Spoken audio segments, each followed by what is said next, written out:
Dia tidak mau memasukkan sperma ke dalam rahim istrinya supaya nggak jadi anak lagi. Kalau jadi anak lagi tambah tanggungannya. Sedangkan ekonominya tingkatnya lemah. Maka niat ini benar juga kata Imam Ghazali, nggak ngambek.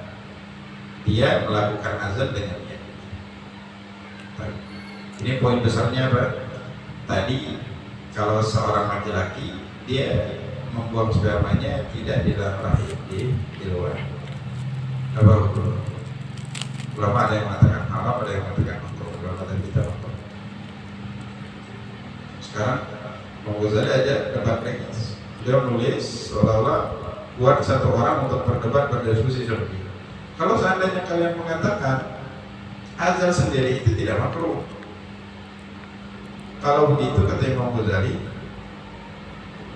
tidak jauh kalau kita hubungkan dengan niat penyebab azannya.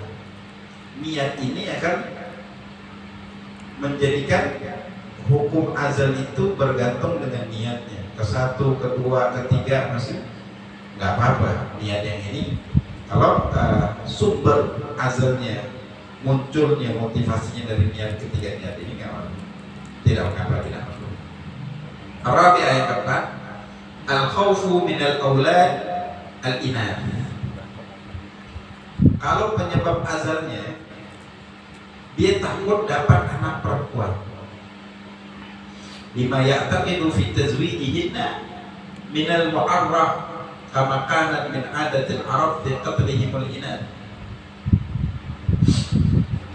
Dikarenakan adanya keyakinan bahwasanya lebih kepada kebudayaannya, menikahkan anak perempuan itu adalah aib untuk dirinya, untuk keluarga.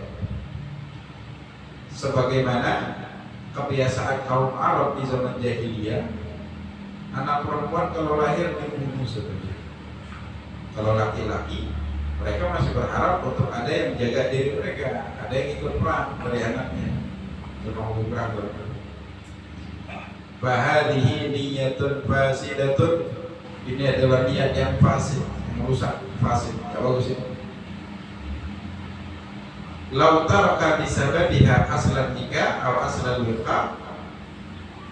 Kalau seandainya ditinggalkan dikarenakan sebab itu, takut dapat anak perempuan, aslan nikah, yang ditinggalkan itu nikah, tak nikah sama sekali gara-gara takut ini.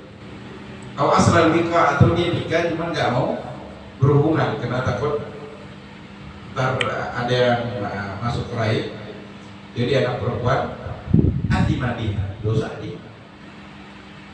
Kalau gara-gara ini dia nggak mau nikah, gara-gara ini dia nikah cuma nggak mau berhubungan, kenapa takut dapat anak perempuan? La bitarkin nikah berbatal. Jadi dosanya itu bukan karena nggak nikahnya, karena niatnya ini yang berusaha. Kan orang nggak nikah alasannya kan masing-masing. Kalau alasannya takut dapat anak perempuan, nah ini nggak bagus. Ini nggak bagus. Masa anak perempuan dianggap suatu aib, suatu hal? Bitarkin nikah wal watak. Jadi haramnya kata Imam Ghazali bukan karena nggak nikahnya, bukan karena nggak berhubungan badannya, bukan karena fi'il atau perbuatannya. Haramnya karena niatnya nggak bagus, takut punya anak perempuan. Ini sangat tidak bagus di dalam Islam. Faqada fil azl. Begitu juga di dalam azl. Jadi katakan sama halnya ketika dia azal maninya alias tidak buang maninya di dalam rahim. Begitu juga tadi kalau nikah ya, karena niatnya nggak pengen punya anak perempuan, nggak nikah haram, karena nikah boleh juga. Cuma niat ini bukan haram. Nggak ada yang disebut orang nggak nikah hukumnya haram, siapa ya? nggak ada yang hukumin karena nikah bukan wajib. Cuma niat ini buat diharam. Begitu juga azan. Azan itu fi'il nikah haram. Cuma niatnya, kenapa dia nggak pernah keluarin di dalam rahim istri? Takut dia dapat punya anak perempuan, aib. Nah ini niatnya azannya.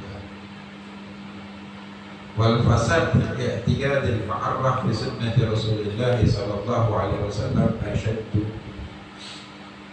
Wal fasad dan kerusakan, rusaknya itu, jeleknya itu di dalam keyakinan mu'arrah, adanya aib memiliki anak perempuan di dalam sunnahnya, di dalam syariatnya Rasul sallallahu alaihi wasallam asyad, itu lebih berbahaya.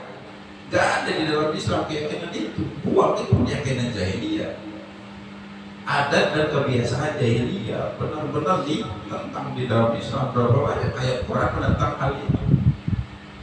Enggak. Dan masih ada nih sekarang ya,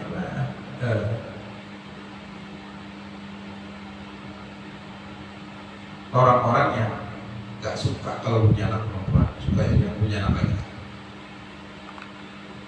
Efeknya apa?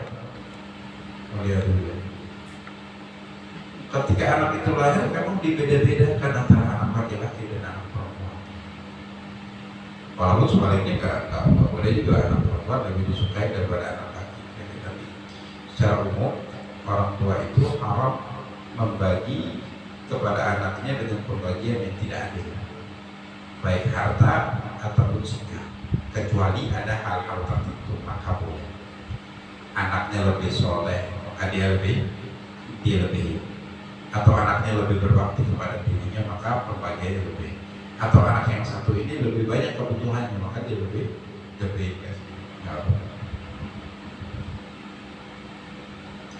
Ini bukan nafkah yang wajib ya. Nafkah yang wajib itu ketika anak sebelum balik ya, itu kan sama semua sesuai kebutuhan. Ini dia udah balik, udah berumah tangga masing-masing, cuma orang tuanya masih banyak punya harta. Nah, itu haram kalau baginya ke rata. Kenapa bisa menyebabkan letaknya silaturahmi antara saudara sama anak dan menjelaskan. Ada yang mengatakan haram, ada yang mengatakan makruh. Dalam materi Imam Syafi'i malah makruh ke haram ya. Karena itu namanya orang tua. Mana itu hilang. Cuman pendapat makruh dan karaohanya hampir sama-sama kuat aja dalam materi Imam Syafi'i. Makanya sampai ditinggalkan. Kemudian ada pengecualian tadi, kalau anak yang lebih soleh, lebih berbakti, atau anak yang ini lebih membutuhkan dikasih lebih banyak. Terapa? Nah ini ya, wayan zilu manzilatul ra'atin tarakatin nikaha istinkaban min anbiya luaha rajulun makana la tashabbahu birijali. Dan ini kedudukannya sama seperti perempuan yang meninggalkan, yang dia itu memilih untuk tidak menikah, istinqafan min an ya'luha rajul bakanat tatashabbahu birijal. Ini hukumnya sama seperti seorang perempuan dia milih tidak menikah. Apa alasannya? Alasannya karena dia tidak mau diperintah oleh laki-laki. Dia gak mau diperintah oleh suaminya. Dia mau hidup bebas. Makanya dia gak nikah. Maka gambarannya dia seperti menyerupai laki-laki. Karena rumah tangga itu kan namanya kolaborasi. Bisnis itu kan juga kolaborasi ya. Ada pimpinan, terus ada struktur di dalam kepemimpinan perusahaan dari atasan sampai bawah. Semua menjalani fungsi masing-masing.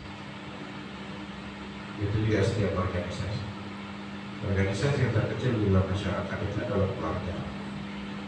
Harus ada pemimpin di dalam keluarga. Dan itu